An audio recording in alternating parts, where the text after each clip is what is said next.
Buenas tardes, jóvenes, ¿cómo están? Espero que se encuentren bien el día de hoy.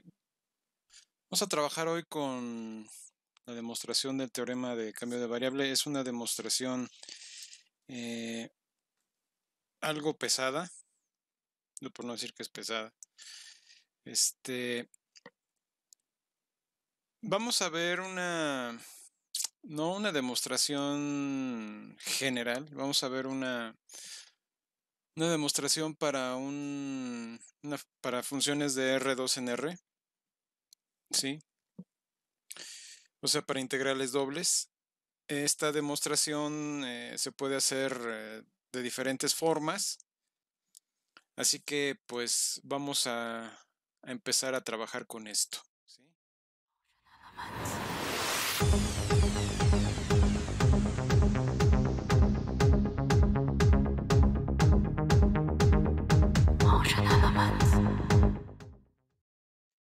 Bien, en la sesión pasada habíamos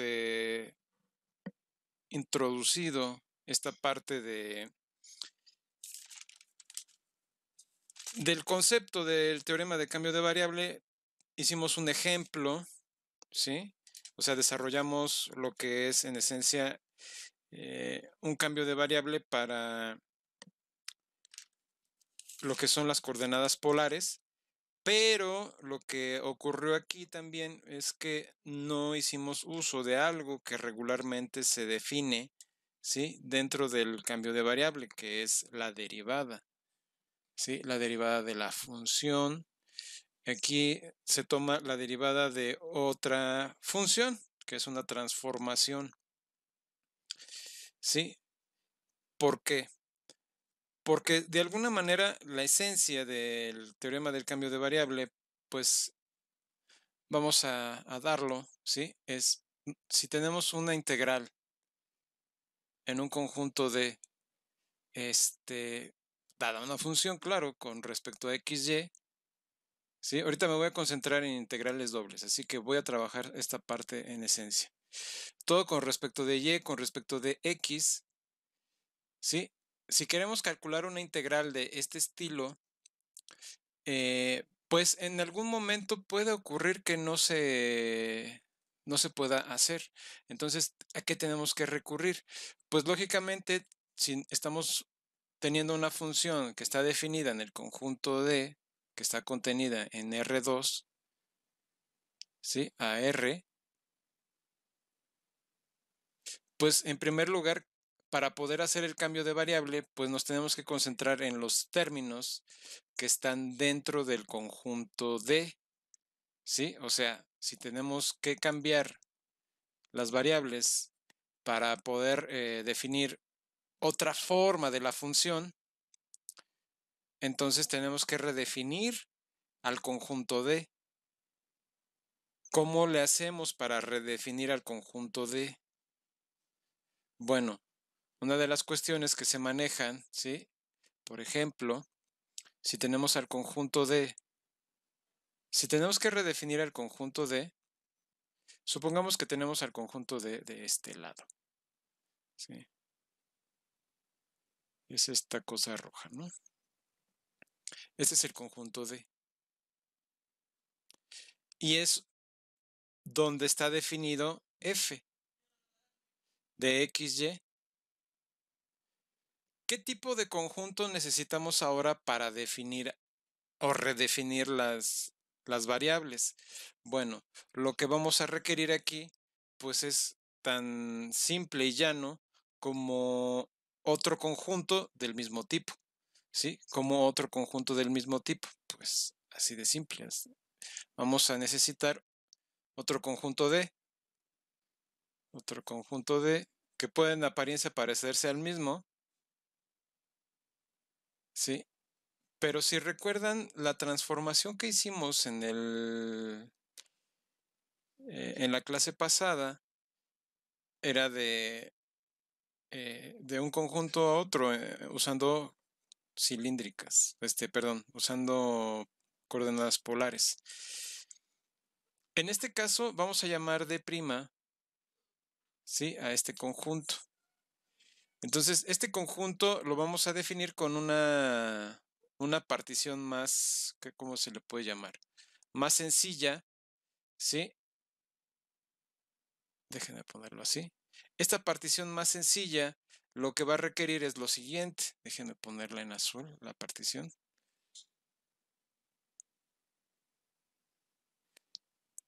Entonces, lo primero que vamos a hacer es recordar un poco nuestras primeras clases, ¿sí? Cuando nosotros definimos medida. Recordarán ahí que dimos una definición de partición. Aquí vamos a usar esto, ¿sí? De momento, ¿sí? Entonces, ahorita voy a dar una partición así un poco burda. Y la idea principal es establecer un rectángulo R, ¿sí? Que de alguna manera acote al conjunto de prima.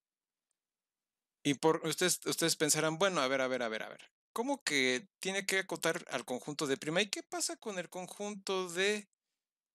Sí, porque pues se supone que es el que nos interesa. Claro, es el que nos interesa en particular, pero tenemos que redefinir a partir de otro conjunto, ¿sí? Es como si de alguna manera ustedes tuvieran una masa de plastilina y con esa masa de plastilina tiene una forma determinada, ustedes la quieren transformar, pero no saben cómo. Entonces de repente ven una figura al lado, entonces dicen, ah, mira, voy a usar esta figurilla que está al lado y voy a hacer esta masa de plastilina como esa figurilla. ¿Sí? ¿Qué es lo que están transformando? La masa en sí, o sea, la plastilina. ¿Sí? ¿En base a qué? A la figura. Este conjunto de prima hace las veces de figurilla. ¿Sí? Es donde nosotros hacemos, por decirlo así, el trabajo sucio, ¿sí? Para darle forma o darle una nueva forma a este conjunto, porque pues este conjunto yo también lo puedo poner en un rectángulo y hacerle lo mismo, pero no varío en esencia los términos dentro del conjunto D. Yo lo que quiero transformar son los valores del término del conjunto D, pero ¿cómo lo voy a hacer? ¿Sí? Bueno, tomo otro conjunto de prima que me permita de alguna manera bajo una función, en este caso una transformación, ¿sí? Una transformación phi, la voy a llamar así, una transformación phi de R2 en R2, que sería de D', ¿sí? A D, ya sabemos que es de R2 en R2, de tal manera que phi de, este serían, D' estaría dada en términos de U y B, y el conjunto D estaría en términos de X, Y, ¿sí? Entonces, phi de U, B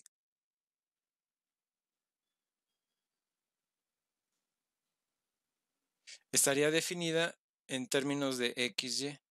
¿Por qué? Porque son los valores que me interesan.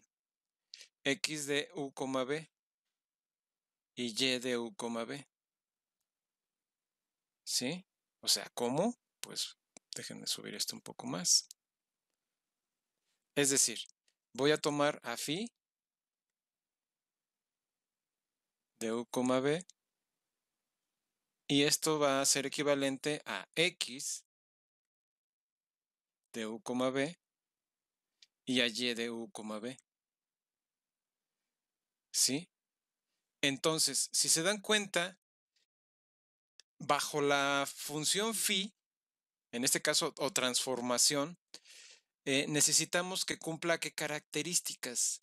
Necesitamos que cumpla características muy particulares, ¿sí? Ya lo discutía yo en el video pasado, pero ahora lo voy a ahondar un poco más.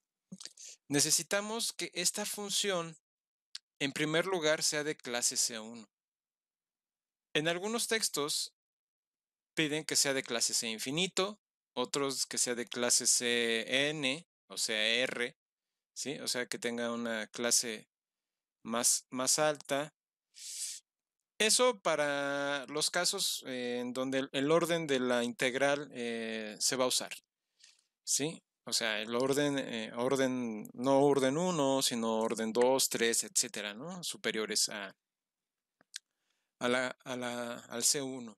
Entonces, ¿esto qué nos está diciendo? Que si es una función continua, necesitamos que sea una función continua y de clase C1. ¿Qué quiere decir esto? Que su primer derivada sea continua también. También necesitamos que sea un homeomorfismo. ¿Qué quiere decir que sea un homeomorfismo?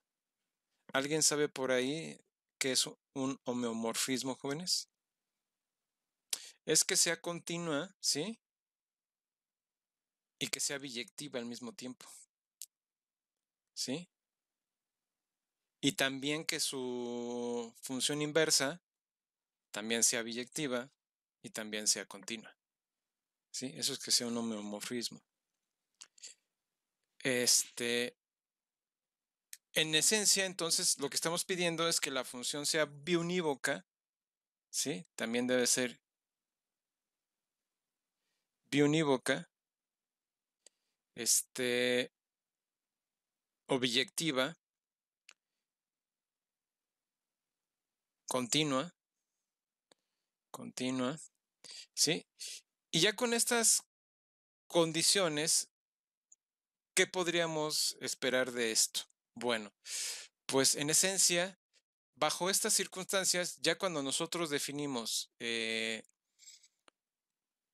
a la función, pues lo que nos va a generar, buscamos que esta función genere una curva o una partición curva o una, en este caso, suponiendo que haga algo así, un rectángulo que contenga, ¿sí? O un cuadrilátero que contenga de esta forma un cuadrilátero curvilíneo, por llamarlo de alguna manera, ¿sí? Y que haga también esto, ¿sí? No tiene por qué ser circular exactamente, sino que haga algo así. Entonces vamos a buscar una función que nos permita establecer una partición de esta forma sobre el conjunto D. ¿Sí? Entonces ya sabemos que nuestro rectángulo en el conjunto D' lo vamos a llamar R. ¿Sí? Y vamos a fijarnos en particular en, en los términos intermedios, ¿sí? Del conjunto R. Si estamos dando una partición, ¿sí? De alguna manera en el intervalo A, B del conjunto, aquí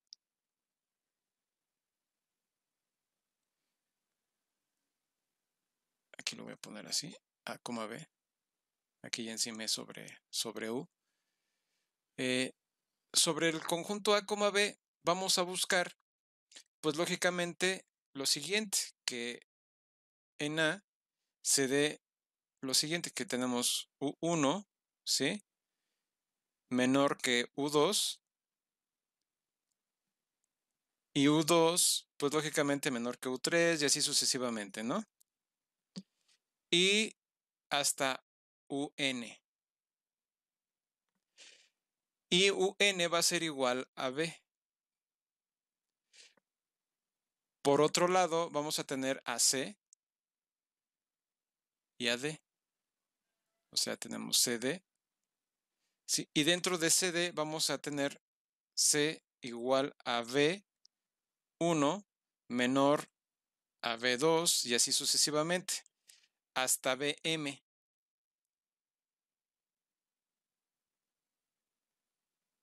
Donde BM va a ser igual a D. Teniendo esto en cuenta, vamos a tomar uno de estos conjuntos, uno de estos rectángulos formados por estas dos particiones sobre los dos intervalos, es decir, ya estamos haciendo uso de la partición, entonces vamos a llamar a este UI y UI más 1, ¿sí? Y del otro lado vamos a tomar a un conjunto, bueno, a un punto B y B más 1. BJ, sí, ya definirlo desde ahorita, BJ y BJ más 1. Ya con esto, y nos enfocamos, ¿qué conjunto quedaría? Bueno, quedaría este que voy a marcar en amarillo. Este conjunto sería definido como RJ, RIJ, ¿sí? Un subconjunto de R. Entonces, RIJ, déjenme ponerlo por más abajo, RIJ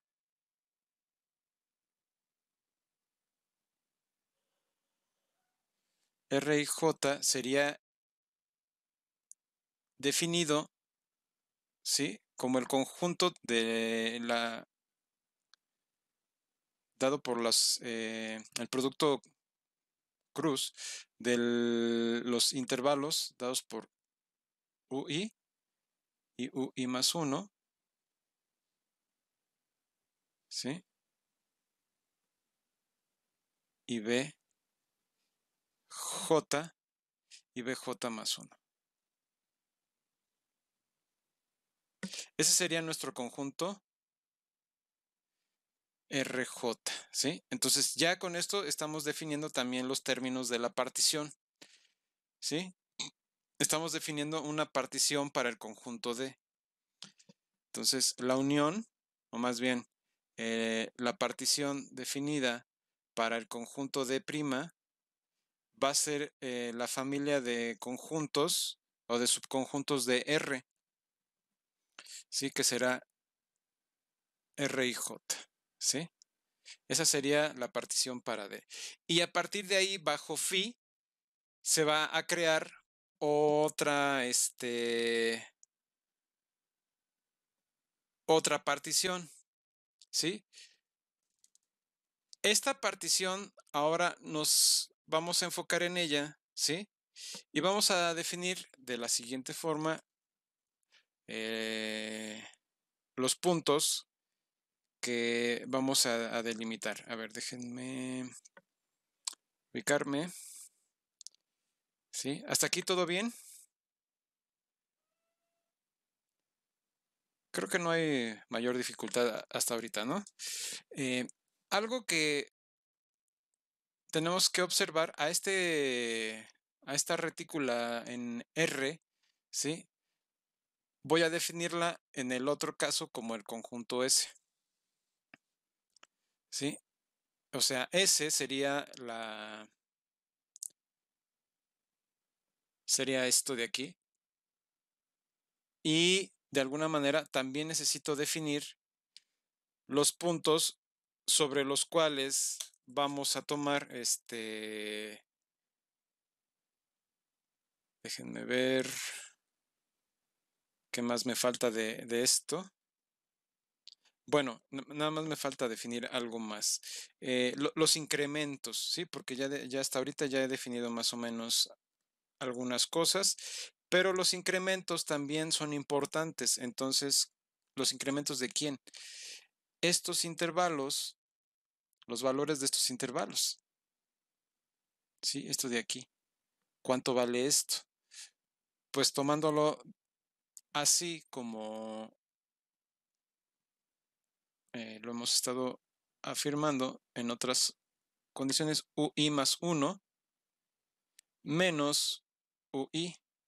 Y esto va a ser equivalente al incremento de UI, ¿sí? Y BJ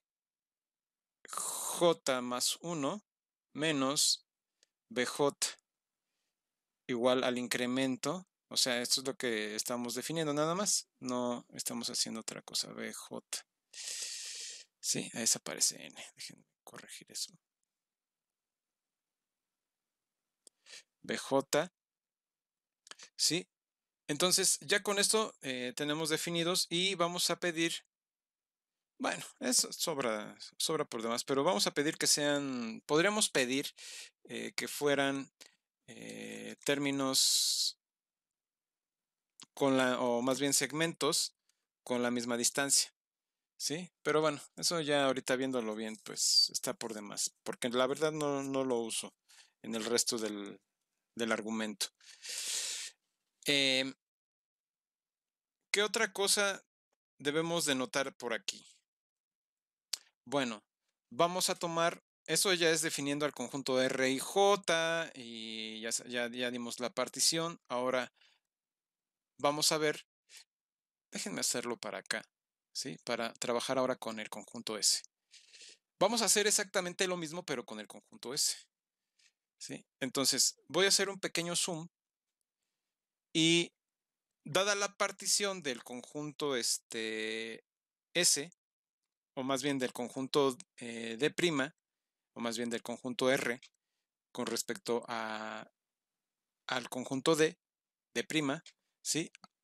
Tenemos el conjunto S. Entonces voy a hacer un zoom y ya como ya dimos la partición para el conjunto, entonces vamos a llamar SIJ, ¿sí?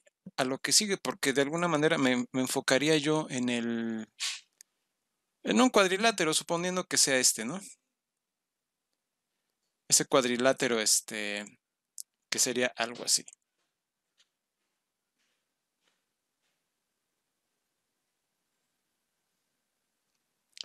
Yo nada más por agrandarlo, porque me interesa hacer unas pequeñas precisiones aquí. Entonces, dentro de este esquema, voy a trabajar con valores A, B, C y D. ¿Dónde estoy usando D? Entonces dejen usar delta. ¿Sí? Usar delta. ¿Y con qué objeto? Hay que saber quién es el punto A, quién es el punto B, quién es el punto C. Entonces, el punto A, ¿sí? Va a estar definido como phi de U i más 1, ¿sí? Coma B. Ah, no, perdón, déjenme regresarme un poco. Es U de UI y BJ, ¿sí? Ese sería el conjunto, el punto B, ¿sí? Sería equivalente a phi de UI más 1, ¿sí? Coma BJ. El conjunto delta, ¿sí? ¿A quién sería equivalente? O el conjunto C, más bien. Vamos a poner el conjunto C. ¿A quién sería equivalente, jóvenes? Sería equivalente a phi de UI más 1, ¿sí? Coma BI más 1, ¿sí? Haciéndolo análogo con respecto al conjunto de prima. Entonces, ahora delta, como lo definimos o como lo llamamos, ¿sí? Sería phi de UI, coma B de I más 1, de J más 1, perdón.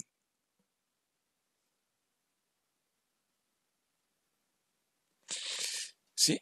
Entonces, hasta aquí, pues solamente estamos dando nombres, no estamos haciendo gran cosa, ¿sí? Pero precisamente defino A, B, C y delta para, pues, no escribir todo esto, ¿no? Aquí, en estas partes. Y luego reescribirlo. ¿Por qué? Porque lo que me interesa ahora es lo siguiente. Lo que me interesa ahora es ver el siguiente rectángulo.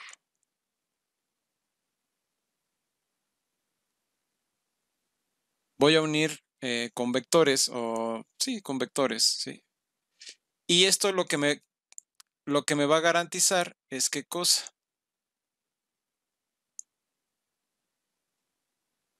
¿Qué pueden intuir, jóvenes?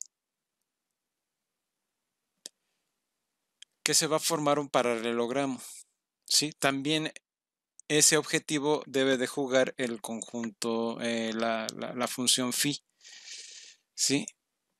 Es decir, se va a formar una, una cuadrícula, ¿sí? Aquí, de tal forma que cuando yo tome cualquiera de los conjuntos S y J, ¿sí? Porque es como lo voy a llamar, este sería el conjunto S y J, ¿sí? Déjenme ponerlo así. Es S y J, ¿sí? La idea principal es que se pueda formar un paralelogramo, ¿sí? Con esas características que estamos viendo.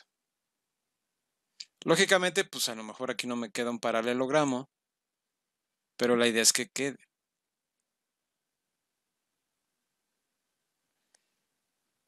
¿Cuál sería la tirada aquí, jóvenes? Bueno, la tirada es que vamos a calcular áreas, ¿sí?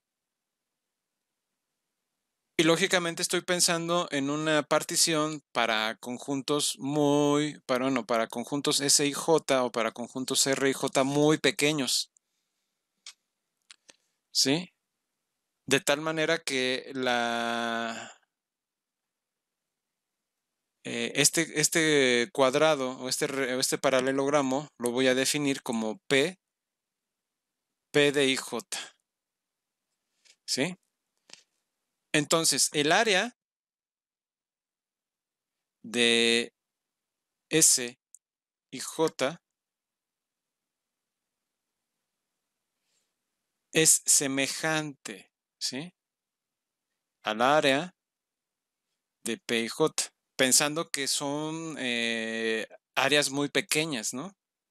Esa es la idea, P y J. Entonces, es aquí donde vamos a empezar a trabajar. Entonces, si se dan cuenta, lo que hemos hecho hasta ahorita, pues es redefinir ciertos esquemas. ¿Y con qué intención? Pues con la intención de trabajar en particular con este conjunto o con este área, ¿sí? Trabajar con este área es lo que nos va a permitir entonces definir o redefinir la integral, ¿sí? ¿Alguna duda hasta aquí, jóvenes? ¿No? Bueno, ahora también tenemos que dejar en claro que S de IJ es phi de RIJ, ¿sí? Eso también tienen que tenerlo en mente, porque hemos definido R de IJ en el conjunto R, ¿sí? Aquí, y lo hemos trasladado para acá, de alguna manera, ¿sí? Con la función phi. Ahora, trabajando ya con esto,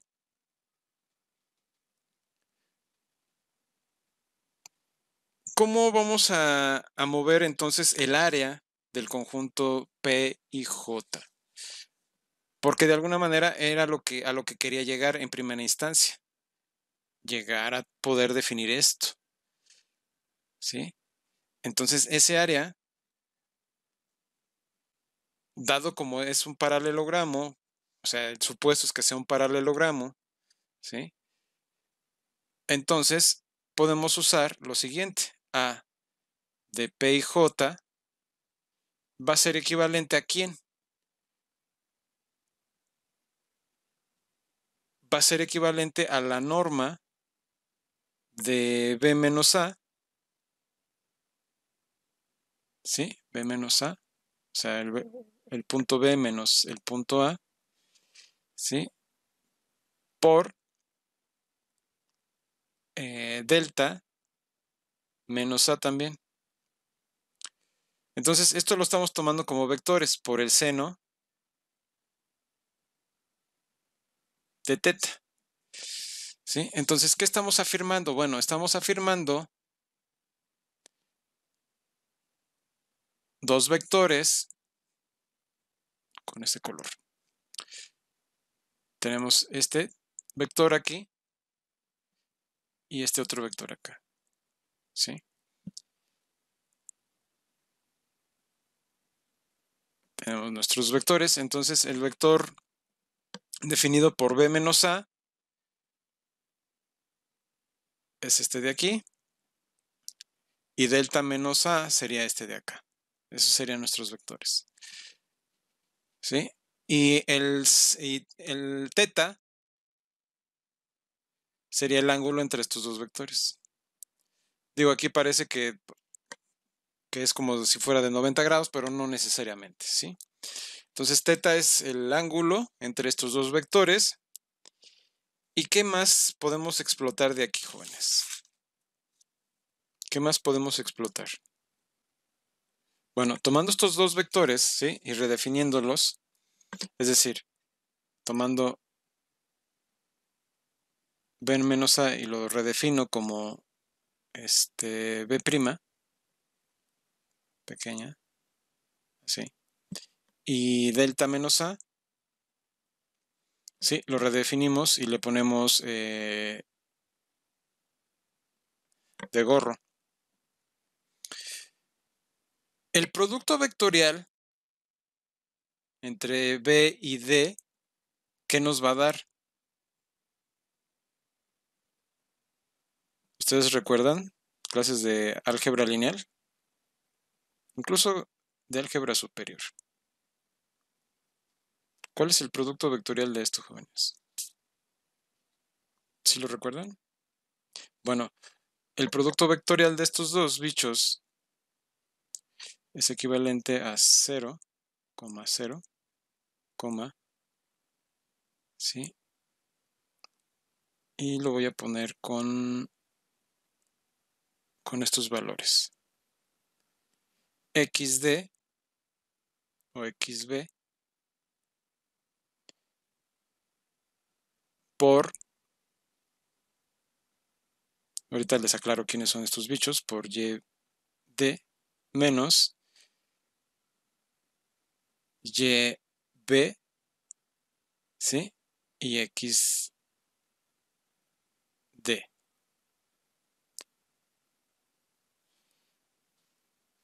¿Quién es XB? ¿Quién es YB? ¿Quién es XD? ¿Quién es XD?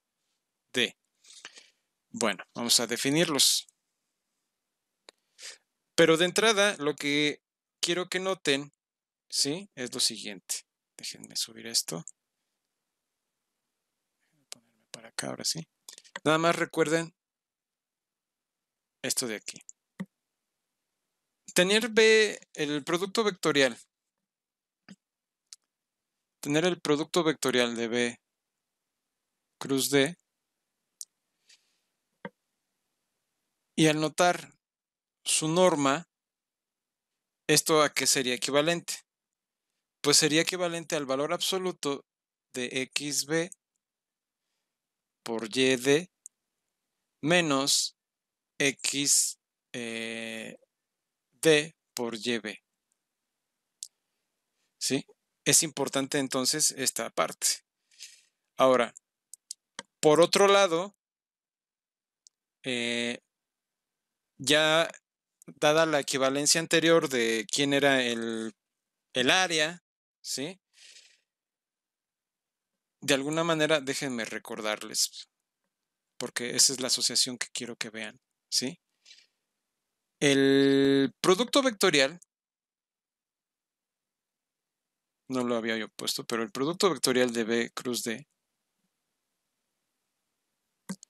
¿sí? Es equivalente al valor al producto, a la norma de B por D, o sea, por la norma de D, el conjunto D, y esto por el seno de teta.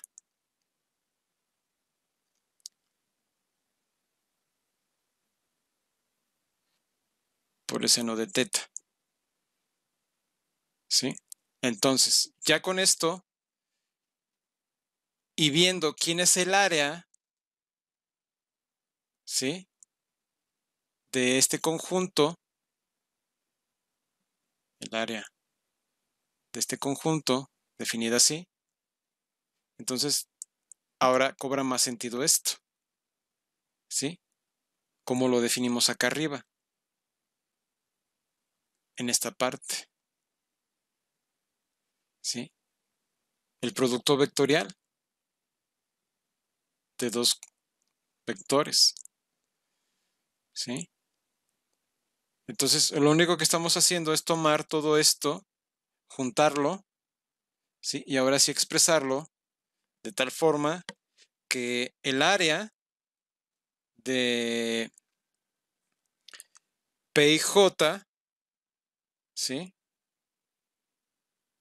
Esto va a implicar que el área de P y J, quien sea, bueno, la puedo ver entonces como el valor absoluto de XB, ¿sí? Por YD menos XD por YB, ¿sí? Y ahora, tú dices, ustedes pueden decir, bueno, pues hasta aquí todo está muy bien, pero oye, no me has dicho quién es XB, quién es YD, quién es XD, etcétera. No, no, nomás me estás choreando. ¿Qué me estás diciendo? A ver, bueno, pues lo que estamos haciendo es jugar con valores, ¿sí? Y XB es equivalente a la diferencia de dos funciones, ¿sí? Alfa de UI más alfa de UI más 1, ¿sí? Y tal vez ahorita me hagan una pregunta muy obvia. Y BJ, ¿sí? Este es XB. ¿Quién es entonces? Pero menos alfa de UI y BJ. YB, ¿quién es? Es beta de UI más 1, BJ menos alfa, perdón, beta, ¿sí? De UI, BI. Por otro lado, XD, ¿quién es? Es alfa de UI, ¿sí? Más 1, coma, perdón, es UI, coma, si alguien va a hablar, BJ más 1 menos alfa de UI, coma, BJ. Y por último, YD es igual a beta de UI, coma, BJ más 1 menos beta de UI, coma, BJ. Estas formas, ¿qué les dice, jóvenes? ¿Quién es alfa y quién es beta? ¿Quiénes pueden ser alfa y beta? ¿Alguna idea? Porque dicen, a ver, a ver, a ver, a ver. Primero me dices que me vas a decir quién es XB, quién es YB, quién es XD, quién es YD. Y me pones ahí números con alfa y beta. ¿Quién es alfa? ¿Quién es beta? Alfa y beta van a ser los términos que de alguna manera me van a definir. O sea, alfa y beta son las funciones que cubren las rectas o los segmentos de recta del paralelogramo, ¿sí? PJ, P y J. Esos son los valores, ¿sí? O sea, ¿por qué? Porque X es un término, Y es otro término que está en función de quién, de U y de BJ, de UI y de BJ. Entonces, X y Y, ¿sí? Son vectores también, definidas por las funciones alfa y beta al mismo tiempo, ¿sí? Esto que estamos viendo aquí. Entonces, XB y YB me definen un vector definido para estos términos dentro del paralelogramo, ¿sí? Igual estos. Con esto en mente, ¿sí? ¿Qué podemos esperar de XB de YD, perdón, XB, XD, YB, YD? En los términos en los cuales los habíamos manejado, ¿sí? De alguna manera tenemos que observar que son funciones continuas, ¿sí? Y también son diferenciables.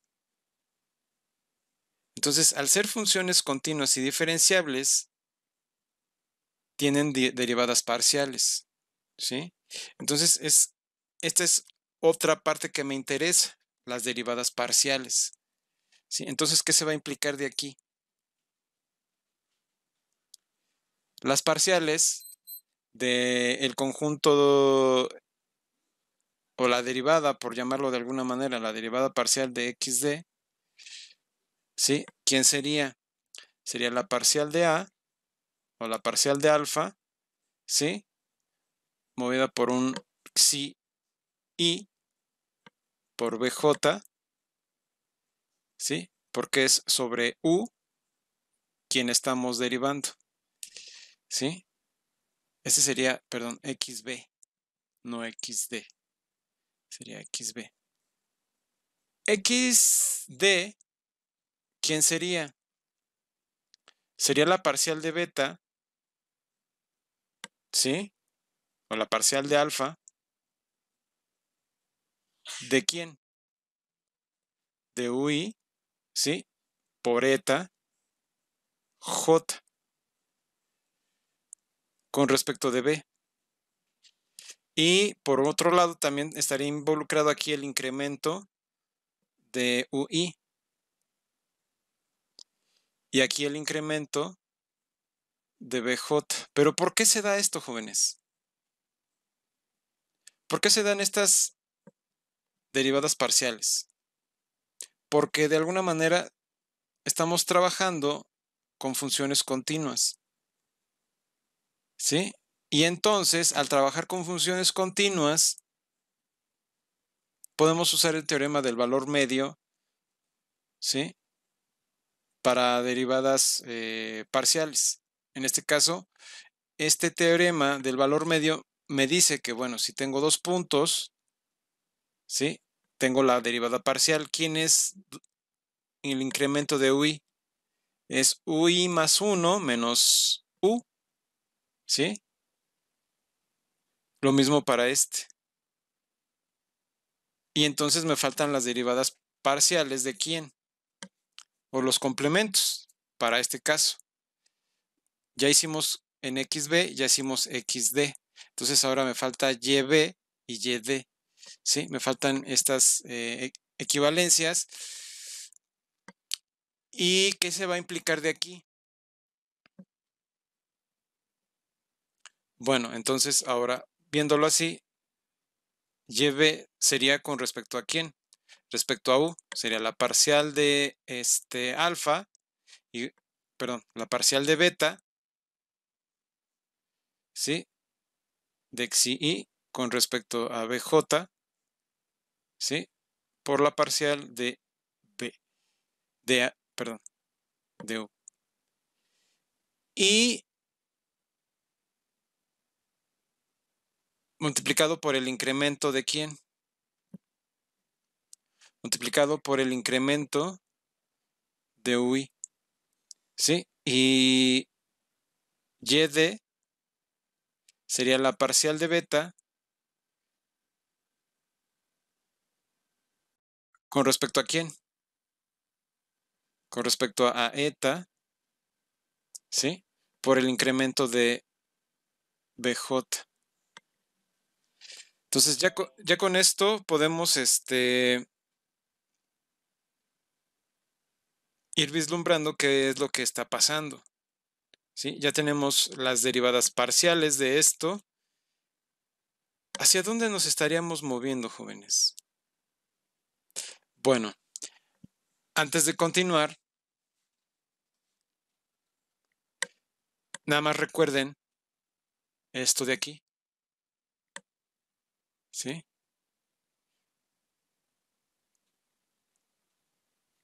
Ahora, lo que tenemos es que XB va a ser semejante ¿a quién? A la parcial de beta, de alfa, perdón, de UI con respecto a BI. ¿Sí se dieron cuenta qué estoy haciendo? Con respecto a U. Estoy intercambiando Xi por UI, ¿sí? Estamos sustituyendo,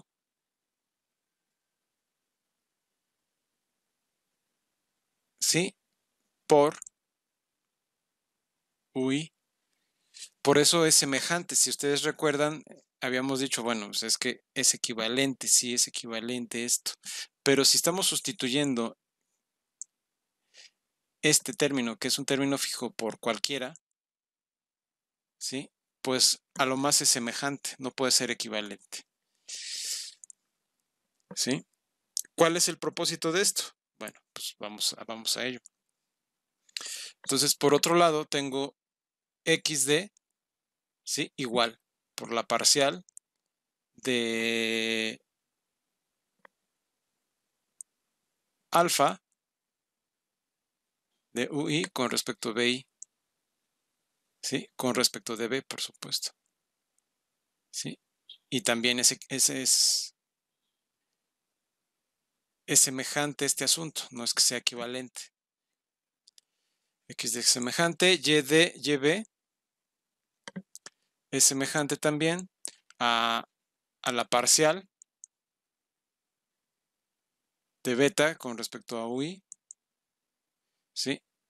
De BJ con respecto de U. Y por último, YD es semejante, ¿sí? A la parcial de beta de UI por BJ con respecto de B. Si nosotros sustituimos todo esto, lógicamente por los incrementos, esto es algo que se me estaba pasando. El incremento de UI, el incremento de BJ de UI, el incremento de BJ, el incremento de BJ. ¿Sí? Y todo esto como ¿para dónde nos lleva? Bueno, ¿recuerdan el área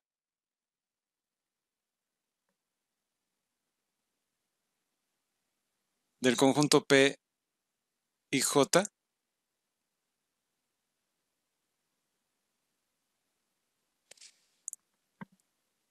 ¿Sí? Pues este área estaba definido por XB por YD menos XD por YB. ¿Sí? XB por YD menos XB por YD. Sustituyendo estos términos que estamos dando arriba, esto va a ser semejante al valor absoluto de la parcial de alfa con respecto de U, ¿sí? Por la parcial de beta con respecto de B, menos la parcial de alfa con respecto de B por la parcial de beta con respecto de U. Y multiplicado todo por el incremento de UI por el incremento de delta I, de delta BJ, perdón. O sea, cuando sustituimos todos estos bichos, pues lógicamente lo único que hacemos es juntarlos, y también tengo que dejar en claro que es con respecto a UI de BJ. Pero esto, ¿a quién es equivalente, jóvenes? Esto es equivalente al jacobiano, ¿sí? Esto de aquí es equivalente al jacobiano. Es equivalente al jacobiano, o sea, al determinante jacobiano, al determinante de la matriz jacobiana, ¿sí? Por el incremento de UI por el incremento de BJ. Tenemos que tener en claro que este es un área. ¿El área de quién? El área del rectángulo, ¿sí? RIJ. ¿Multiplicado por quién? Por el jacobiano o el determinante de la matriz jacobiana con respecto a U y BJ. ¿Sí? Todo esto nos ha llevado hasta aquí. Y ustedes han de decir, bueno, ¿y dónde está el teorema? Bueno, aquí viene el teorema. Permítanme salirme un momento. Parece muy engorroso todo esto, pero la verdad es que es de lo más corto que he visto, ¿sí? Porque he visto otras demostraciones un poco más largas, ¿sí? Pero creo que es de lo que más se puede salvar con respecto a las demostraciones que se hacen, porque la mayoría son engorrosas. Bueno, entonces, ¿el teorema qué me pide? El teorema lo que nos pide, esto como se los había comentado, es un teorema o un esquema del teorema principal, ¿sí? Para integrales dobles. Entonces, lo que nos pide en esencia, en primera instancia, es una función phi o una aplicación phi o una transformación phi, ¿sí? De clase C1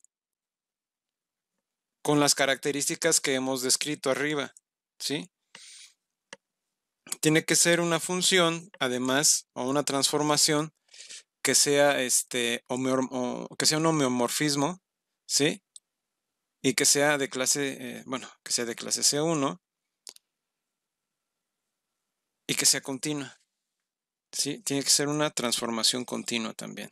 O sea, todo eso tiene que ir también incluido dentro del paquete, ¿sí? Además de que la función phi, ya la regla de correspondencia, es equivalente a alfa de v con respecto a beta de u, v.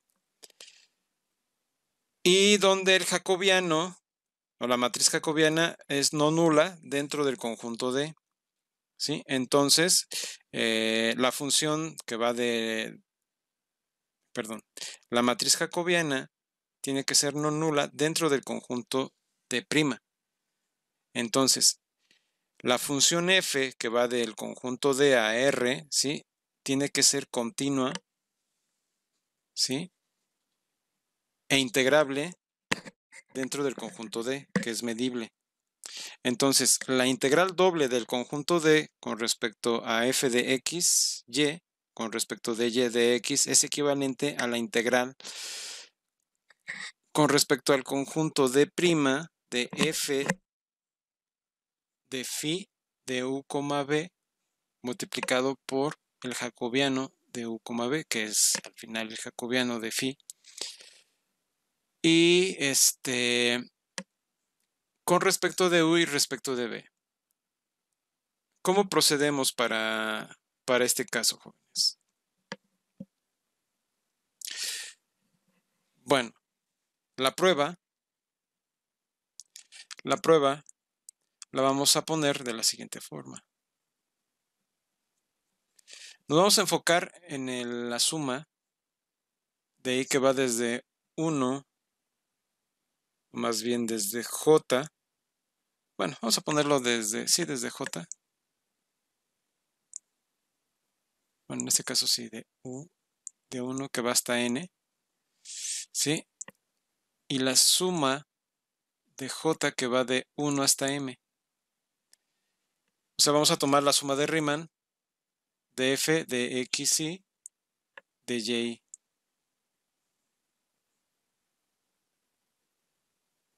¿Sí? Por el incremento de xy, perdón, por el incremento de y o yj por el incremento de xj. Sí, lógicamente vamos a dar una partición sobre el conjunto D, tomamos estos elementos, ¿no? Esto,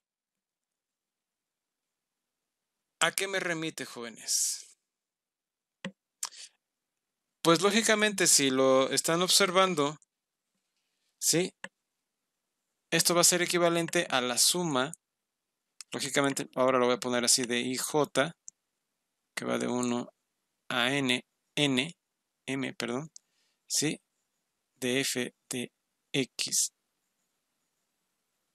y, j, ¿sí? Por el área de ¿quién? El área de ese IJ. O sea, eso es lo que estoy tratando de definir, de ese IJ. ¿Sí? Y esto es semejante ¿a quién? Es semejante a la suma, igual, de IJ, que va de 1 a nm, ¿sí? De f, de alfa, de ui, bj, ¿sí? Y beta, estamos sustituyendo x, y yj, ¿sí? Por alfa y beta en los términos de ui y bj, ¿sí? Y esto lógicamente multiplicado, ¿sí? ¿Por quién? Por el área de quién? De P y J, ¿sí? Pero ¿quién es esto, jóvenes? Esto es equivalente igual a la suma de F de alfa, ¿sí? Y beta con sus términos por el determinante de la matriz jacobiana de UI BJ, ¿sí? Y esto multiplicado por el incremento de UI por el incremento de BJ.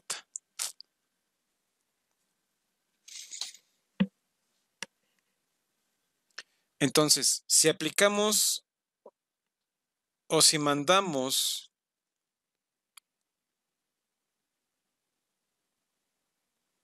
cuando el incremento de UI se va a 0 y el incremento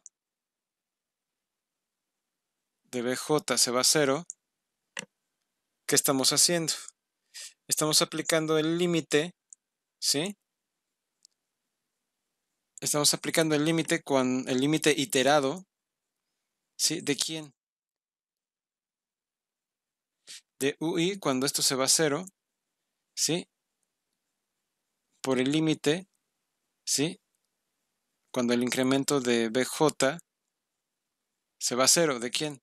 De la suma de I que va desde 1 hasta N, de la suma de J que va de 1 hasta M, ¿de quién? De F, de alfa, de UI, de J, ¿sí? Beta, de UI, BJ, ¿sí? Y esto multiplicado por el jacobiano, ¿sí? Por los incrementos de UI, el incremento de BJ. Y esto lo podemos ver como la integral doble. Esto lo podemos ver como la integral doble del conjunto de prima, ¿sí? ¿De quién? De F, de phi, de U, B, ¿sí? Por el jacobiano de U, B, por la diferencial de U, la diferencial de B. Entonces, si se dan cuenta, todo lo que hicimos anteriormente se reduce a esto, ¿sí?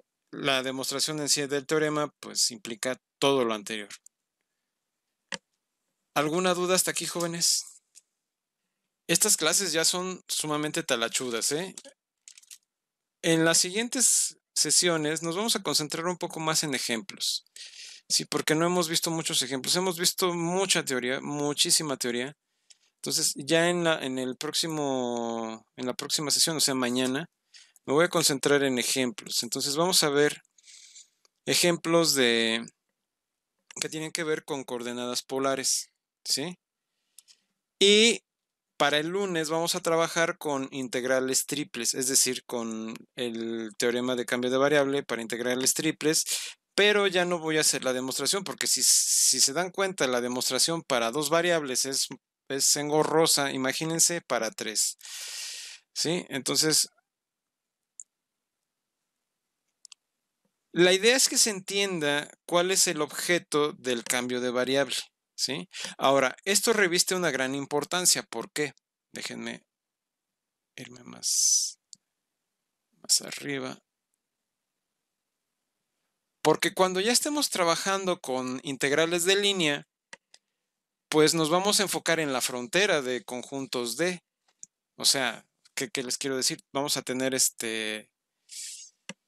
aquí pues trabajamos con el conjunto D y todo esto.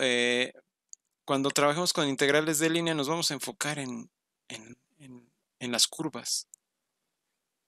¿Sí? Y en las integrales de superficie pues nos vamos a concentrar en el área. ¿Sí? Y ahí hacer una conjunción ahí entre el teorema de Green y el teorema de Stokes, pues implica precisamente y pasar de una integral, perdón, el teorema de Green, pasar de una integral que va de una curva a un área, ¿sí? Pero eso ya lo veremos un poco más adelante, ¿sí? Porque una integral de línea nos lleva a una integral doble. Entonces, calcular una integral de línea, ¿sí? Ya lo veremos más adelante. Calcular una integral de línea sale más barato calcularla como una integral doble que como una integral de línea. Ya lo veremos por qué digo esto. ¿Sí? Un simple ejemplo. Dense cuenta de esto. Este es un cuadrilátero. Entonces, su perímetro está compuesto por 4 líneas, 2 horizontales y 2 verticales. ¿Sí? Entonces, si queremos calcular el área, o bueno, una integral de línea que esté enfocada en este cuadrilátero, en las líneas de este cuadrilátero, me va a salir más barato integrar el área que hacer 4 integrales, porque de alguna manera tengo que hacer 4 integrales de línea, que es una línea, 2 líneas, 3 líneas, 4 líneas. Entonces son 4 integrales. Me sale más barato integrar en una sola, porque sería las 4 por el precio de una integral. Eso es lo que dice el teorema de Green. ¿Sí? Entonces, de ahí reviste la importancia del cambio de variable. ¿Sí? Y las diferentes modalidades que va a tomar con respecto a integrales de línea, integrales de superficie, etcétera, y luego las combinaciones que se pueden hacer al respecto. ¿Sí? Bueno, jóvenes, si no tienen preguntas o dudas, con esto concluyo la sesión de hoy. Y pues hay que repasar todo esto. Sin más, jóvenes, que tengan una excelente tarde y nos vemos. A ver, vamos a ver. Bueno, gracias a ti, Danae, y a todos ustedes, jóvenes, por haber asistido a la clase. Cuídense, que les vaya bien.